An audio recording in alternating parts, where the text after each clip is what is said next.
This woman has owned my For You page for the last couple of days, and every time she pops up, I can't help but see this profound principle that puts people on the fast track to achieving their dreams. I know because it happened to me.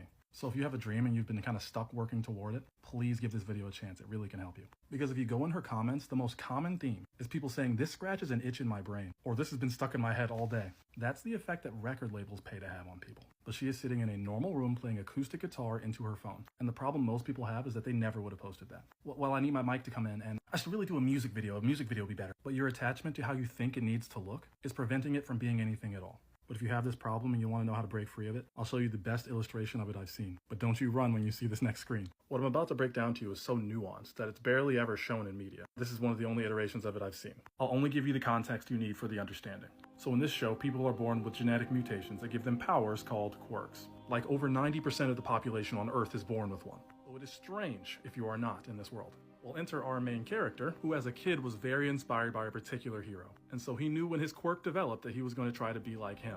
And this guy's just basically strong, he punches people, the #1 hero, right? Well, when he passes the age for where his quirk should have developed by then, his mom takes him to the doctor, and come to find out that he is one of the rare cases where one will not develop. Fast forwarding along, years later when he's a teenager, he runs out to save someone despite being powerless and is seen by the top hero, who was secretly looking for someone to pass his power on to. And so he's chosen and he gets access to this great power, right? Well, there's a huge problem with the power. Because of how much power it is, your body has to be strong enough to withstand the force. So when he first gets it, every time he uses it, it breaks whatever limbs in which he uses it.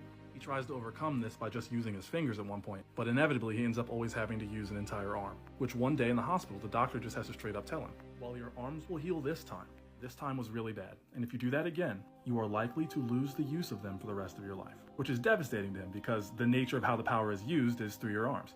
The hero he looked up to most was known for his punches. There's an engineering department at the school that he goes to that create items specifically to support heroes, so he has them make him arm braces to support the stress, but also to gain better control of the power overall. He goes to the person who taught his teacher, one of the only people in the world who also understands this power. But while he's training him, he tells him that you're holding yourself back. Your sense of duty and your admiration for your teacher are like shackles. He leaves him to figure out the rest by himself. Now here's where it all comes together. A long while later, he's back at the engineering department with his friends to get his arm braces upgraded. And while the engineer who makes his equipment is off getting it ready, they notice this giant pile of junk, and that engineer's teacher tells them, yeah, that's all the stuff she's made since she started this class. I've taught a lot of students in my career, but even among them, she's special. Common sense is a collection of prejudices acquired by age 18. But this girl somehow is just not afraid of failure. True innovators are those who are not bound by existing ideas. Which was the final key he needed, so then it immediately just comes together for him.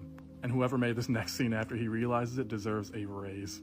Because after an explosion in the training room, a large piece of concrete from a platform is about to fall from up high, and his master is powerless at this point to help himself. And though it looks like no one's going to be able to make it in time, then you see a foot kick off. And his teacher can immediately see that he's broken his mental barrier.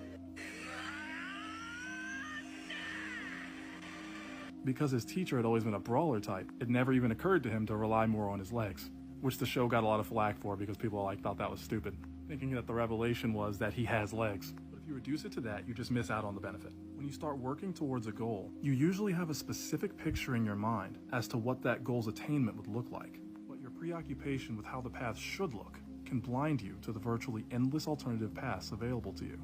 Your mind will tell you what it should look like based on its past experience. Your desire is a new thing, emerging like a plant. And if your desire is a seed, your mind's job isn't to create the leaves. Your job is to place it in the soil of attention and to water it regularly with action, being very loose with what that action could look like. Because it's only in that freedom that you would possibly find your SpongeBob Trap remix that ends up getting you noticed by studios. Everything necessary to make an oak tree is already present in the acorn. And so too is everything necessary for your dream already present within you. Place it in the soil of attention, water it through action, unattached to any specific way that may look.